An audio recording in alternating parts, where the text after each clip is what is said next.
Hello. Hello, hello, hello. Whoa, whoa, whoa. Hello. Mute, mute. Mute. Okay, we're good to go.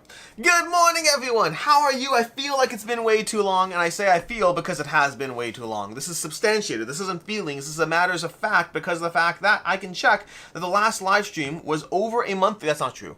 We had the game show. But the last Q&A was over a month ago, and I have been well-meaning as far as the things I wanted to do, and they haven't happened as far as live stream goes.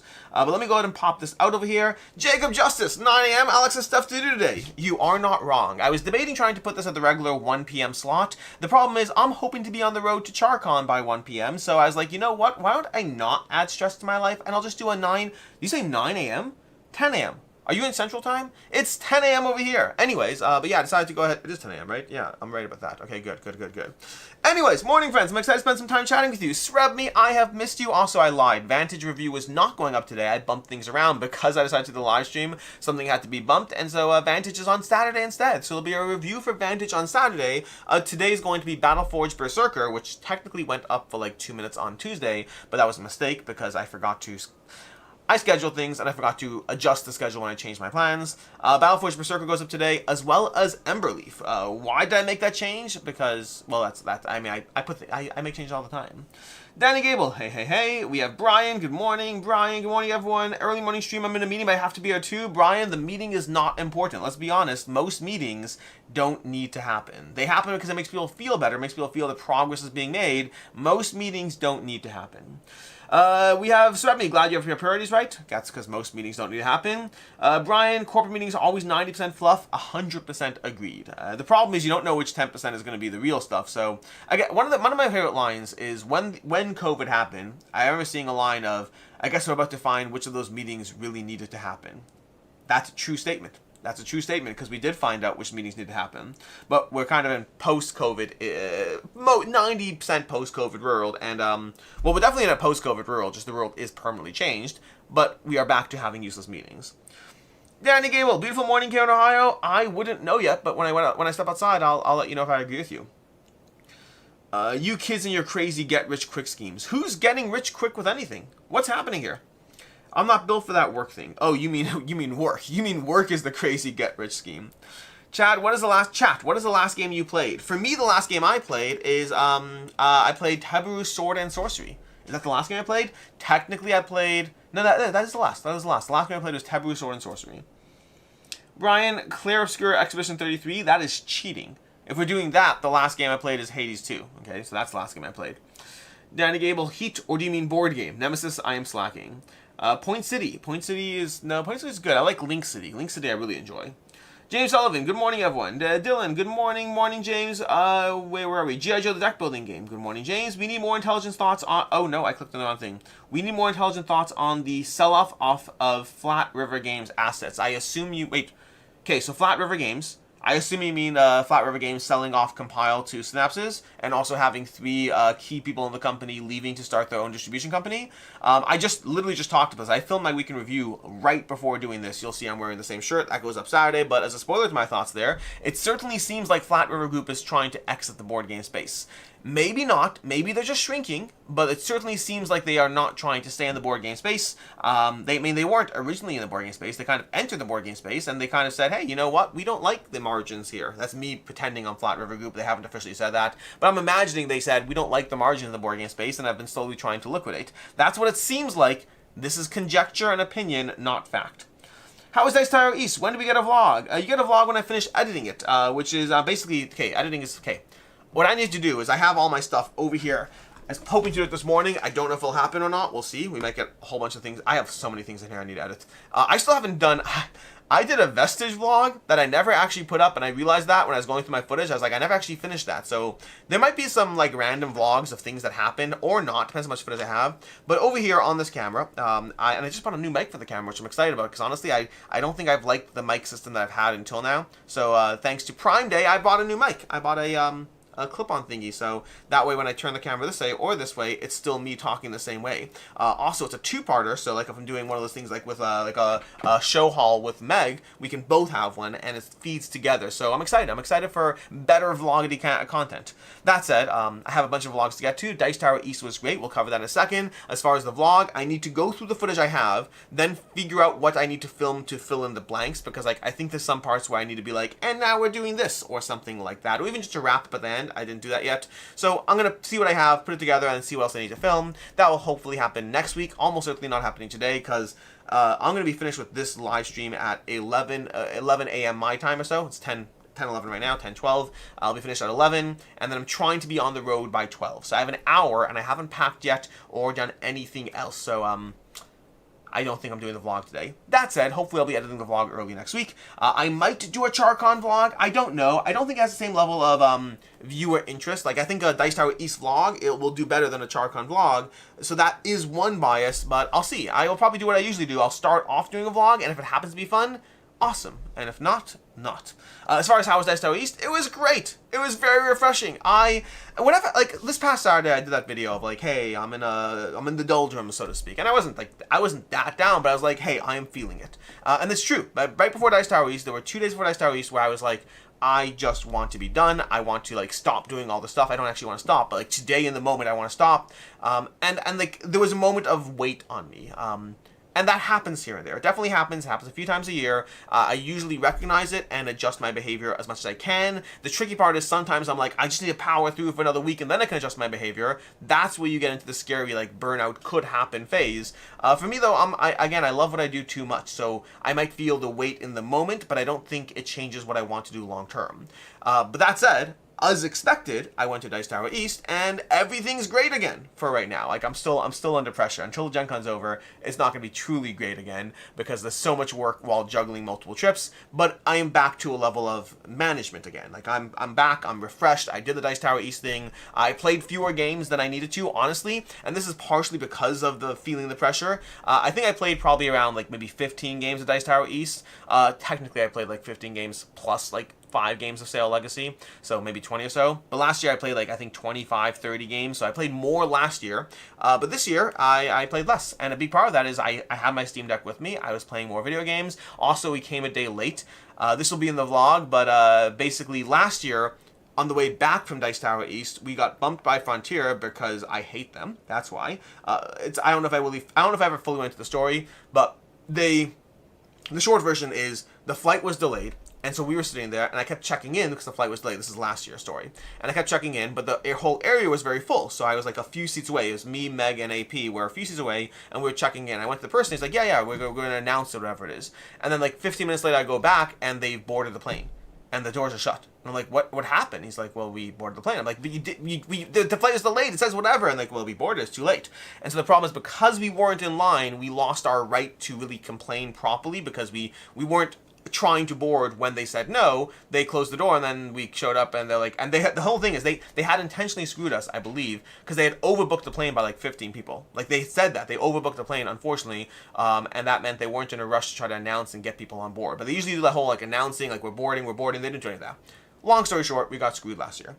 This year, on the way in, they were doing, when I got to the airport, I did go with Frontier. I tried not to, but the other flight I wanted to get was full, unfortunately, and so I went with Frontier again, and they were doing and again, this will be in the vlog to some extent, but basically they're like, hey, it's you're going to offering $600 to anyone who's willing to be bumped, and I was like, nope, I want to be at Dice Tower East, and they're like $700, and I was like, nope, I want to be at Dice Tower East, and they're like $1,000, and I was like, I will drive to Dice Tower East. Which makes for a great story, because now 2 years in a row, I've unintentionally driven to Dice Tower East, a 17-hour drive when I wasn't planning on it. The difference is, this year, at least I got paid for the hassle. So that is the nice part. And also, I arrived the next day tired, missing a day, and very tired. So, it was a great story, but I played less games. But Dice Tower East was very refreshing and recharging. This is a long answer to your question. Let's continue. Good morning, Alex. Looking forward to seeing you at Charcon. Randall, by all means, I'll be there. I'll be there tonight, but I don't think Charcon opens till tomorrow. I don't think I'll be there Sunday, just as a heads up. I might be there in the morning Sunday, but if you're waiting till Sunday, I'm leaving early on Sunday. Randall, no, that'd be the Randall. Serve me. Unbelief, good. I'm waiting for your thoughts. Yeah, maybe there'll be thoughts today. Today, yes. Nathaniel, most meetings could be emails. Dylan, last game I played was Sky Towers. I have not played Sky Towers yet, have I? Maybe I might have played Sky Towers in BGA. I think that name sounds familiar. Oh, wait, what's going on here? Why can't I just... I can't... Okay, we're going to go click over here. I'm like having a hard time with my chat here. Okay. James, where do you get your shirts? This shirt is from T-Turtle, and I haven't bought T-Turtle shirts in a while, actually. I think I went through a T-Turtle phase where I loved T-Turtle. I still like T-Turtle, but I've shifted. I'd say at one point I was like 90% T-Turtle for my tees, and now I'm like 50% non-branded or non-graphic, and then 50% T-Turtle. So I still like T-Turtle, but I've definitely gone down. I'm a big fan of Into the AM. I love the material. The feeling. I do like the graphics. I like these graphics. I don't like Into the AM's graphics. They're fine, but I like the quirkiness and the cuteness of T-Turtle. But the feeling of an Into the AM tee, top notch. Okay, let's see. Where do we go? Good morning. Have you been packed for the con yet? Of course not, James. It takes me about 7 minutes to pack. I'm not worried about that at all. Smooth. Good morning. How have you been feeling recently regarding burnout? Have things calmed down some for you, as if they really do? I just answered those questions, so thank you. Charcon is much more about gaming. Good to know. Same with Dice Tower East, but I will once again have my Steam Deck in case I just need to veg out a bit. I've really been enjoying Hades 2 on Steam Deck. I wasn't a huge fan of Hades, but I've really been enjoying Hades 2. I've been playing it a lot. I also just downloaded Cult of the Lamb. I like the roguelites. They're fun. It's fun to just kind of veg out. I'm semi moving away from Hearthstone. Still love Hearthstone, but like I was on it for a while, and like right now I'm like easing a little bit out of Hearthstone, and now I'm diving into other stuff too. Roguelites. Question, we were getting plenty of Cosmos themed games, now we're getting an influx of fishing themed games. In your opinion, what theme is lacking in board games? And what theme would you love to see implemented in board games? There's a lot of themes lacking in board games, but also because lots of themes are not necessarily appealing. For example, I'd say there's very few games about managing and gathering and collecting poop. There was one on Kickstarter just recently, but there's very few games about about waste management. But when they happen, they're interesting. Also, that game only funded like $15,000-$20,000, so like I don't know if that's a strong sign that we need poop waste management games. Outside of that, we've definitely seen Superheroes, Euro. We've seen Wild West. Wild West is a little underrepresented. Like, there's definitely, like, in terms of if you're trying to think through what's an appealing theme that is underrepresented, as opposed to saying, hey, dental management, the board game, I think the Wild West is definitely underrepresented in the world of the board game space. But outside of that, I'd have to think of, like the popular themes usually get attention. What theme would I like to see? BioShock. It's always my same answer. I want to see a good BioShock game. Brian, if I have to drive more than 8 hours in it's an automatic flight, there's no way I would want to drive with the East Coast traffic either. 17-hour drive to Florida. 17 hours, okay, Brian? I love it because, first of all, it's a great story. Also, this time around, like, honestly, I like when things go wrong. They make for good stories. I really think I don't want things to go wrong. When they go wrong, the silver lining is you get to talk about, remember that time that this happened and that happened? And they really make for great stories. Even last year, as annoyed as I was and am at Frontier, I always get to talk about the time that we got bumped from a Frontier flight because they screwed us, and then we drove 17 hours home last minute, because why not? And this year, I did it again. Now it's 2 years in a row. That's a good story. It's something fun about, like, there's still a time, like, I don't know, 10 years ago, where there was a weather issue from New York, and I had to, like, be home the next morning, so I just drove overnight. I was running on 36 hours of no sleep, with some friends, though, in the car, so they could have taken over, but I tend to like driving anyway, and I drove home from New York. It was 9 hours, not nearly as bad as, I think it was, like, less than that, 8 hours. Like, that story honestly seems like it's not nearly as cool with the whole 17-hour thing, but I like the story of, like, hey, something happens, let's adapt. Like, on the fly, like, the flight got bumped, we got, get a $1,000 flight credit to use for the future with Frontier, sadly, but hey, I travel enough that I'll use it, and then boom, rent a car and drive to Florida. Like, that's cool. There's something cool about the story. Not necessarily fun about the actual 15 hours of driving. I drove 15 hours. I think Meg took 2 hours, but it was an important 2 hours because I needed that 2-hour nap at one point to get it done. Anyways, these things are good stories. Good morning, Brian. Hey, SES. Jess, what are some of your favorite KTBG games? We have really enjoyed Wreck Raiders, and Dice Veggies. Wreck Raiders is probably my favorite overall. I do like the Creature Comforts line, but I think Wreck Raiders in generally has been the most enjoyed by my kids. Dice Veggies is cutesy. I don't actually like the gameplay. It's got a very nice appeal to what you're doing, but like the gameplay doesn't pull me in. Brian, Alex, you missed a chance. I just bought Into the AM shirts this holiday for the first time. I looked for a referral code. I used Squidmars instead. I don't have a referral code for Into the AM. They did one sponsorship with me one time. I honestly just like their product.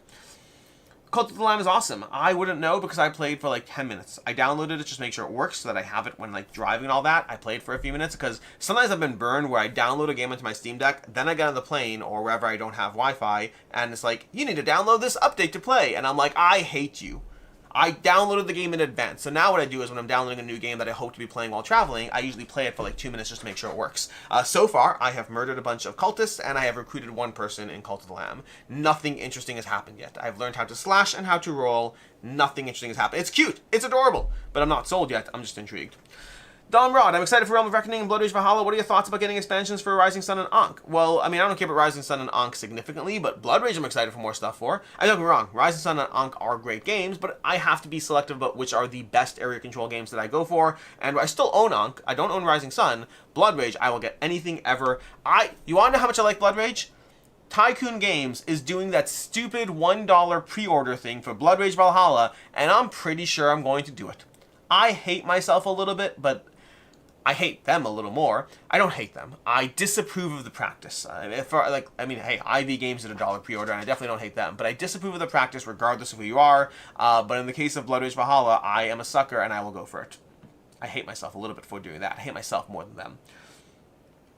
Robert, how far did you make it in trying to learn Elden Ring the board game? I'm a huge fan of the video game. I couldn't make it more than 5 sessions. I haven't. So long story short, I got like Steamforge Games sent me a bunch of things all at once, and some of that stuff was crowdfunding content, so I prioritized that. By the time it was all done, I still have some stuff that some Steamforge Games that I have to get tabled. I have not played the Elden Ring board game since playing the original session. I don't love.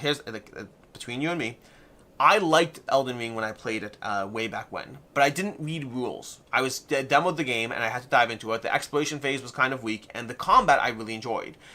But the reviews on Elden Ring aren't positive. They're not great, which I don't love. I don't love it if I like a game. Like, if I like a game, I prefer that other people like it too, just because credibility and all that. But I don't know. I have to play it and see. I have to dive into it. The rulebook is intimidating. I started the rulebook. I have not gotten far enough into it, and I've kind of a little bit deprioritized it in terms of other things I'd rather play. But, yeah. What do we have now? We have... How many plays do you have this year? How does that compare to this time in the last couple of years? I can check. The biggest problem is that it's not accurate. Con season screws me up. I have an email, like a bunch of plays that I still have to log, but I can tell you roughly what I have because it's never fully accurate. I miss a lot of things. Let me go to Insights. So, year 2025, it's a little hard because they don't really do a year over year. I have 816 logged plays in 2025. In 2024, I have 1,371. So seeing as we just entered the halfway point, I'm on track. I'm not measuring this time last year, but 800, that's not bad actually. I'm kind of okay with that. And that's with a bunch of missing plays. Like, you can't see it that well over here, but there's like a graph here. You can see January, February, March, April, I have all things. And then once we hit May and June, that shrinks so drastically. It goes to like half the amount. And that's not because I'm playing half the amount. I might be playing a little less. Like, travel can make me play less, but it can also make you play more. But a big part of that is I just stop logging. When I hit travel mode, I'm just like, I don't get into the same rhythm. Like, my entire structure in terms of how I manage my tasks, how I manage my emails, how I log plays, everything falls apart with travel season. So that's the downside there. Let's see. Where are we? Randall, Creature Comforts and Cafe Bears are really good. I thought Cafe Bears was pretty decent. Jordan Explorer, what's the one board game that you never knew existed and got blown off by it? Jordan Explorer, you have multiple typos in that sentence. If you could say that again, because I feel like there's multiple typos and I'm having a hard time fully understanding what you want from it or blown away.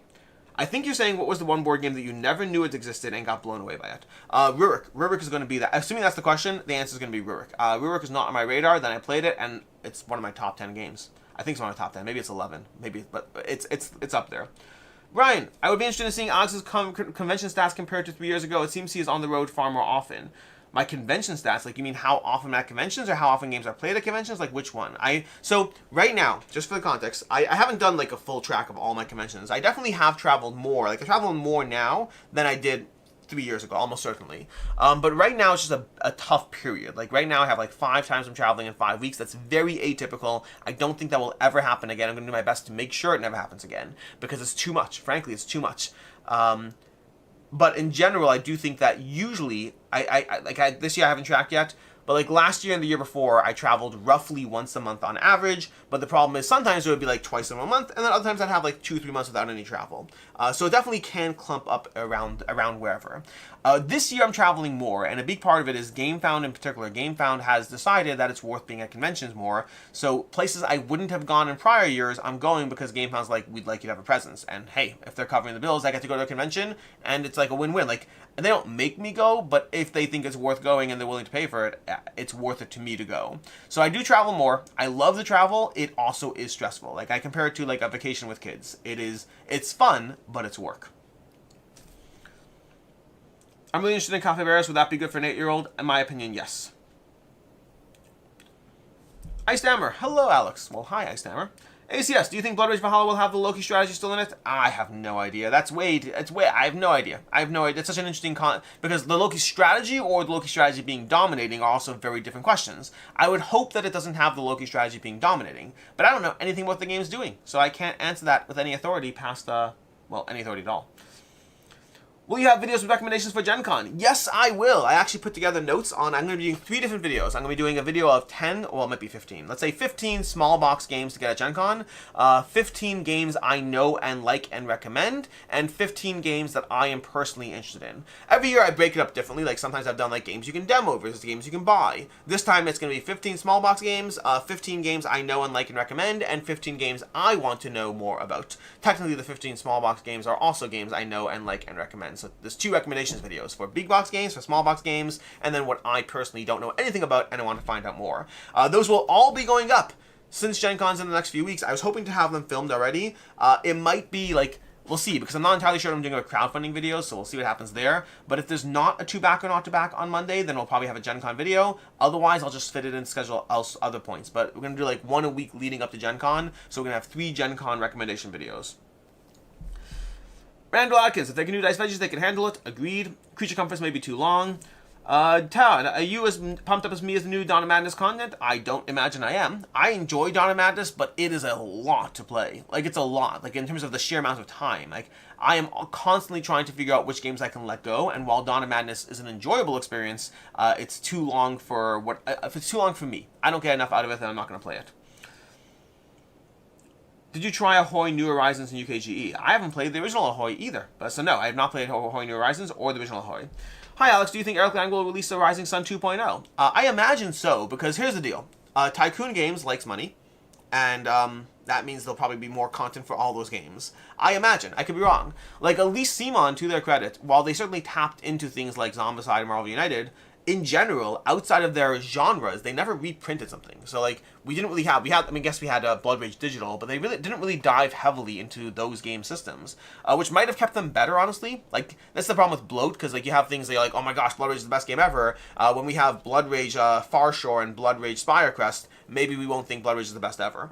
But we'll see. I think Blood Rage is great, and I probably would get Blood Rage Farshore and Blood Rage... Sorry. I just had this idea. What if, like, the next Blood Rage game is like focused on slaughtering tons of woodland creatures? Like, I don't know what we call it, but like, I don't know, Blood Rage the Reckoning, Blood Rage the, I don't know, Blood Rage the Harvest. Blood Rage the Harvest, and it's all about slaughtering woodland creatures. That could be fun. Let's see, where are we?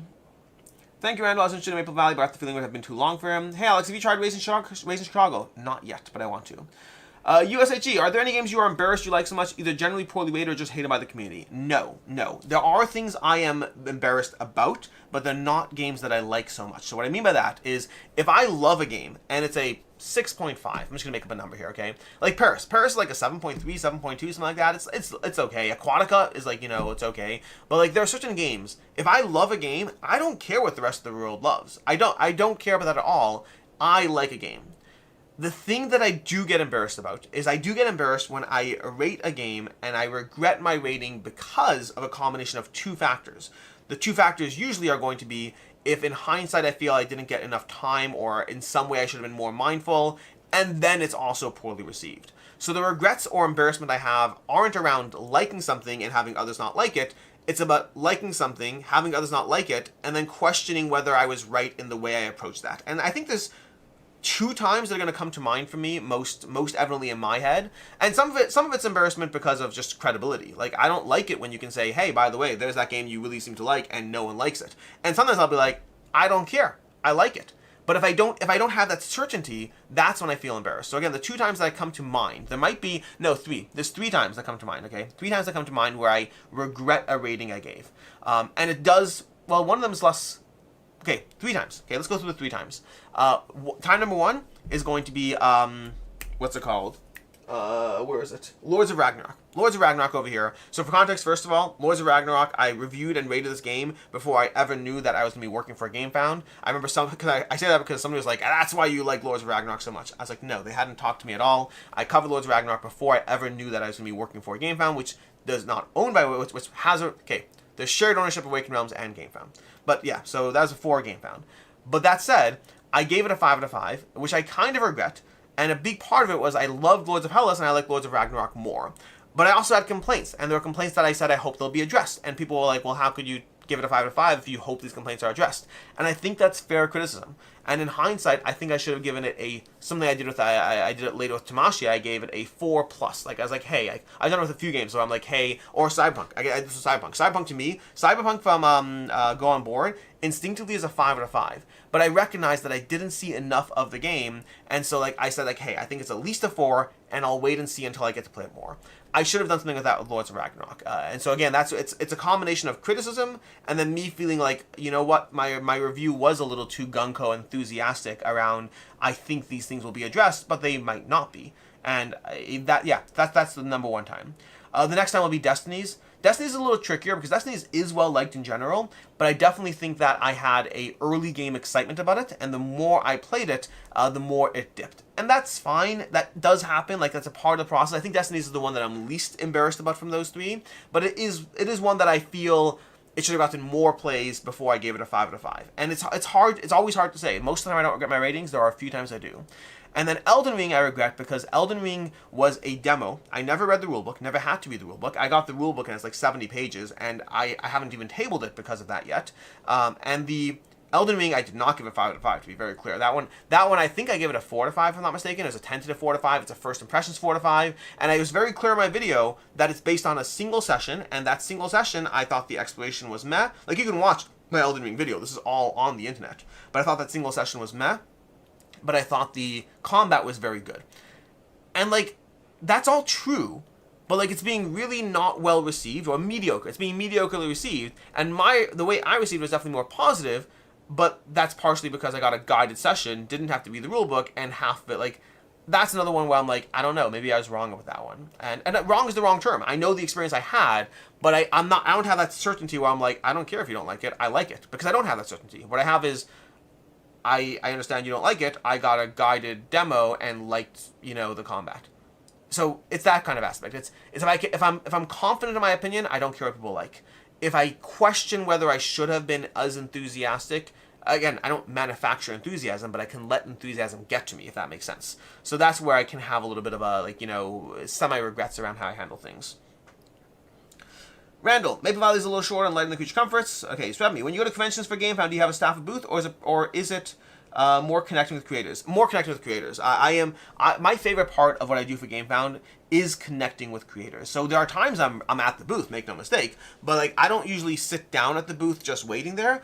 Usually, if I'm at a booth, it's because I'm running meetings at a booth. But I love connecting with other people in the board game space, and I like talking numbers. I like helping them get the campaign results that they want. I find it incredibly satisfying. Like, it's... there was a time where GameFound... Okay, I guess the way to put it now is... there was definitely a time when I viewed YouTube as a thing I want to do forever, and GameFound is a really good job. I do believe that I'd like to do GameFound forever.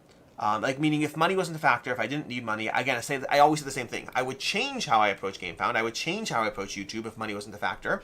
But I think I would like to do GameFound for, again, forever is a long term. But the concept, I guess the concept is I enjoy the job so much that if money wasn't a factor, I think I would still do it. I have an incredible amount of satisfaction and pride in watching the platform grow and bringing creators results effectively and being able to talk numbers. I like talking shop in an industry I like, and I like being able to do so confidently and knowledgeably about what I'm talking about, and so I find it satisfying.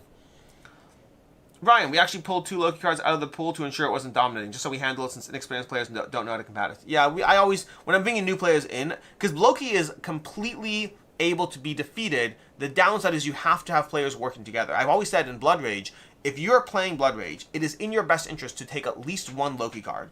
Because if you have at least 1 Loki card, that means there are times where you can lose, and it's never going to be you have to always win, because there's times you can strategically lose. I think it is in the best interest of you as a player to always have a dash of Loki in your strategy regardless. The problem is, if players don't do that, if players choose not to do that at all, then the Loki strategy can become too dominating. So it does require some degree of knowing how to play the game. Otherwise, if you don't, you can hand the game to the Loki player. Randall, what is your favorite game of 2025 so far? Pirates of Maracaibo. It's not a 2025 game, but it's my favorite game of 2025 so far. Brian T, ACS, the upgrades that are permanent effects, I don't remember the names. JT, hey Alex, have you ever thought about making a game, and if so, what type of game would it be? A worker placement, etc.? It would have drafting, for sure. I've thought about many games. I've written rules for many games. I'm not in a rush to make many games at the moment. I would rather play somebody else's game that they've made good over spending the sheer amount of time to playtest, iterate the game that I come up with. I love the idea of the thinking through games. It's the playtesting process that I lose interest in. I don't want to play my game enough times to make it good. I just want to play good games. But one day, maybe. I've had ideas. I still have ideas. I just don't execute on those ideas. Brian, they're the ones that have Loki in the name. You get points for going to Valhalla. Alex, do you think you'll have time maybe to talk later today? Possibly, but I doubt it because I'm going to Charcon. I'm going on the road. But it's a possibility. It's a possibility. That's the best I can give you. Outside of that, maybe next week again. Like, the tricky part is, yeah, maybe next week. Maybe next week, we'll see. Shredme, I had a similar experience with Destinies. Really high on my first couple of plays, and then faded shockingly fast. Yeah, so Shredme, the tricky part there is, because I know you and Chad have that similar experience, and that honestly does make me feel better. It makes me feel like, oh, it wasn't just me. It was other people too. The tricky part is, my video goes up on the internet and helps convince people to buy it, and then they can come to me later and be like, wait, that game left your collection. Because very few 5 out of 5s, in the 5 years I've been doing this, very few 5 out of 5s have left my collection. Very few. I think that there's Destinies, I want to say, Acropolis left.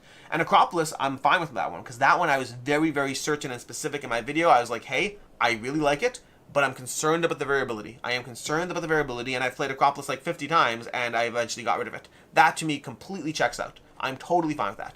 Destinies is one that I feel like if I had gotten like 3 more plays of it before my review, I would have already seen the dip, and I probably would have given it a 4.5 or a 4, which is a much... I don't mind giving something a 4.5 and having it dip. I hate when 5s dip unless I know in advance. If I clarify specifically in the video, here's how I feel and here's how I'm concerned where it'll go, then I feel better about it. If I don't have that, if I just have the excitement, then I'm unintentionally convincing people to buy a game that doesn't match how I feel. And not just the natural evolution over time, but the suddener dip. So yeah, again, it is what it is. I think Destinies is the one I'm the least embarrassed about, but nonetheless, it's there. Time more. Very upset to hear you might support a $1 pre-pledge. I know Blood Rage is great, but the practice won't go away if we support it. Yeah, so Ty, I totally understand that. I think that my opinion has always been the same on this. If I want the thing enough, I'll do it. But if in general, and I don't like it, but it is what it is. I want the thing, and I don't want to pay extra for it.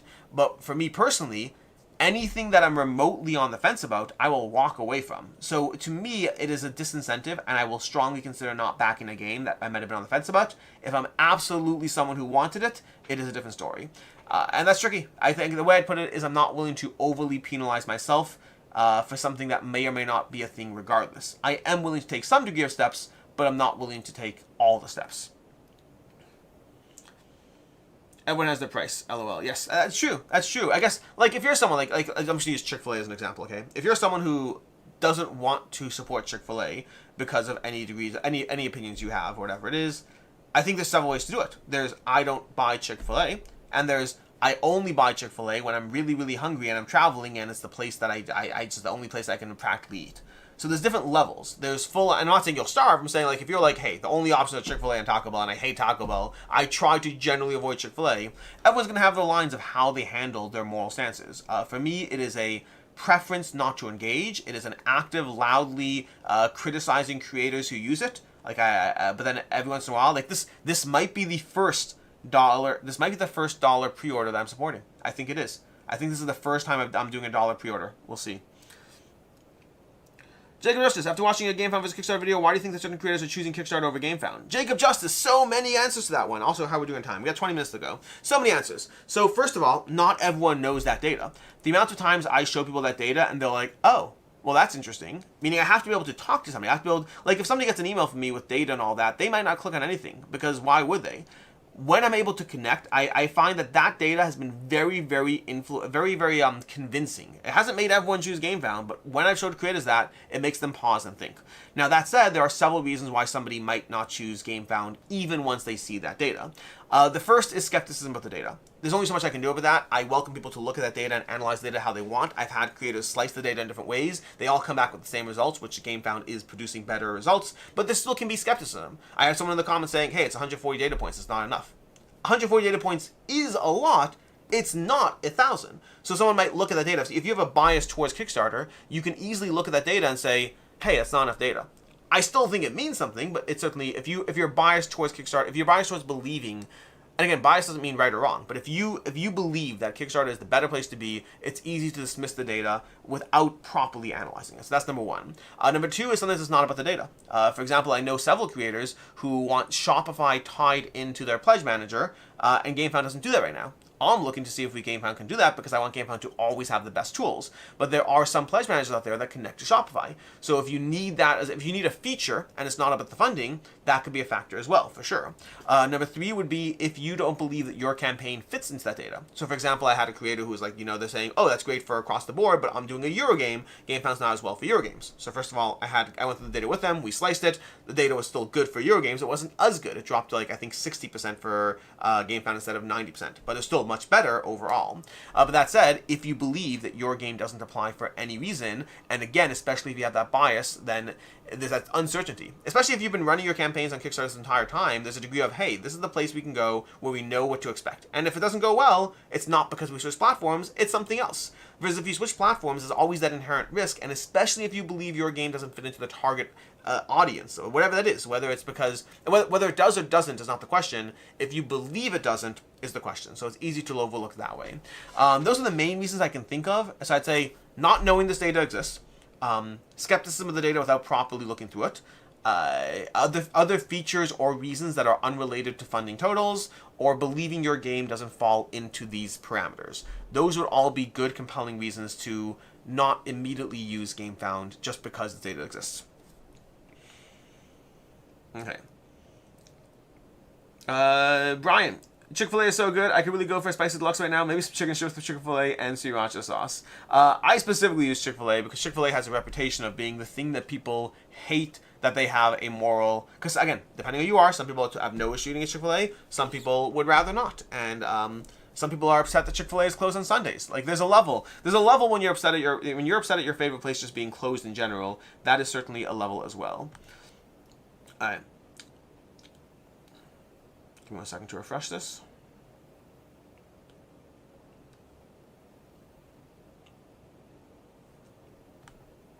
So give me 1 second, I'm just refreshing because chat is acting up. And it's still acting up because it's not loading. I could ramble. I should ramble while I do this, but... Okay. Anyways. So, what do I have in... Okay. That's basically what's going on for me right now, at least at the moment. Like I said already, I'm heading to Charcon later today. I think I'm all caught up in chat. But, oh, we have testing. There we go, testing, yes. Okay, Ryan, Alex, actual crowdfunding question. What do you personally feel is reasonable delivery timeline from campaign launch to delivery, 1, 2, or 7 years?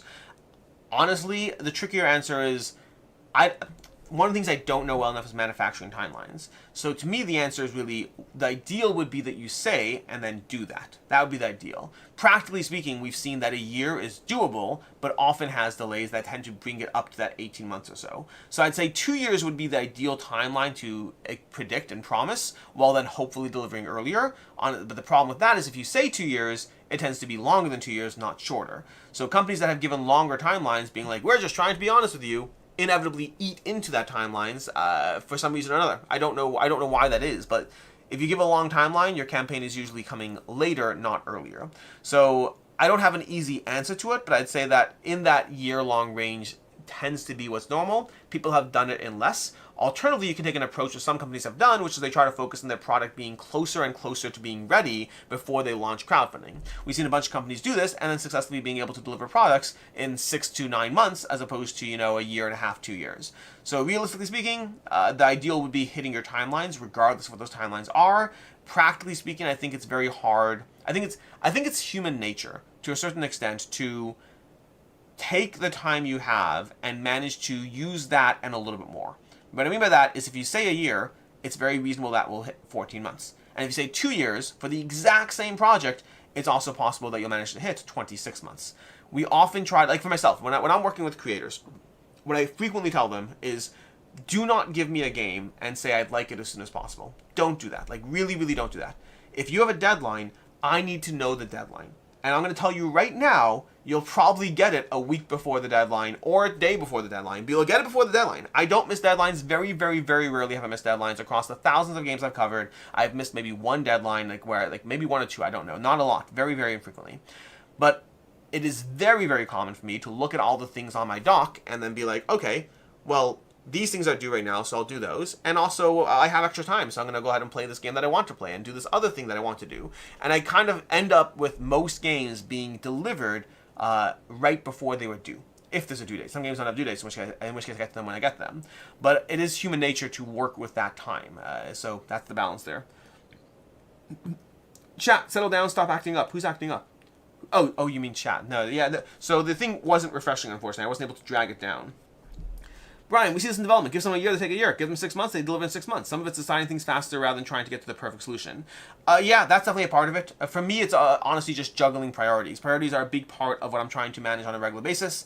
And a big part for me as well is I love what I do, but I do frequently feel that I wish I could play the games I wanted to more than the games that I have to for deadlines. And have to is a loose terminology because I take on those things. I decide to cover those things. That's on me.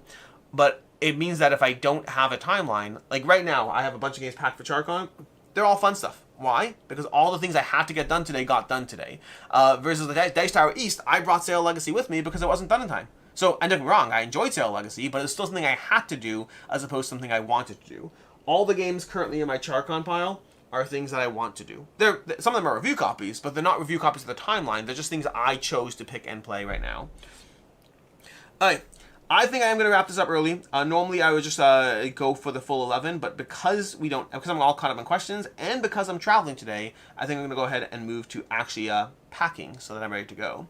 To all of you, I appreciate you being here. I want to do a chat because it's been a while since I did the last one, and I don't like when too long goes in between live streams. I will have more live streams coming at some point. Like next week, I assume we'll be back on schedule. We'll see how that goes, because next week is... Next Thursday should be normal. The Thursday after that should be normal. Heck, the Thursday after that should be normal, I think. Let me just take a look at the calendar and see. We have Thursday. Oh, no. Next week will be normal. The week after that will be normal. The week after that will be Gen Con. So we're going to have two more live streams before Gen Con. What games are in the pile? Great question. So there's two piles. There's a pile I can't see because they're in the bag right now. And there's a pile I can see. The pile I can't see is smaller box games. Like there's a few all-play stuff in there. There's land versus sea is in there. But I'm just going by memory. I think there's another game from another small box game. I don't remember. There's like Trick. No, what's it called? There's a game from a new publisher. That's about like I can't remember it. Whatever. Anyways, the games I can see. We have Silos and Ego. That's in the new series of oh my gosh, what's the name of the company? Bitewing Games. So Silas and Ego are both there. We have Old King's Crown, Shackleton Base, Rebuilding Seattle, and Civolution. I've played Rebuilding Seattle. The rest of those 5 I have not played. All of them are games I want to review at some point, and all of them are games I really want to play. And I hope to learn some of them. I want to learn at least, because I already know Rebuilding Seattle. I'm going to be trying to get people to play these games with me, and in some cases I'm going to be trying to get people to teach them if they already know them. But I also like to be a fair person, which means I'm coming with some of these prepared. So Rebuilding Seattle, I know the rules. All the small box games, I know the rules. And I hope to learn at least Silas and Ego, which is me cheating, honestly, because those are really easy games to learn compared to like Shackleton Base or Old King's Crown. But I plan on learning as many of these as possible so that I can, I have a drive ahead of me. I don't know how much I'm driving, we'll see, but well, those are some of the games. Can you bring Emberleaf to Charcon? Hello, Meg, how are you? Can I bring Emberleaf to Charcon? I don't see why not, but yeah, Meg's... The review goes up later today. Meg likes Emberleaf. Professor Meg, I just woke up, LOL. Well, hello there. You just woke up? It's 11 o'clock. I won't judge. Anyways, I'm going to go ahead and wrap this up. To all of you, I appreciate you being here. I will see you next week and the week after, probably, assuming things go well, and then after that will be Gen Con. In the meantime, I'll have lots of videos for you as I usually do, and later today you can check out and see how much Meg likes Ember Leaf. With that, and until next time... Oh, wait, Meg, what was your other 5 out of 5? Oh, Ember Leaf's a 5 out of 5. Sorry, I forgot. Was it Puerto Rico? Was that what it was? Faraway was last year, right? Faraway was last year.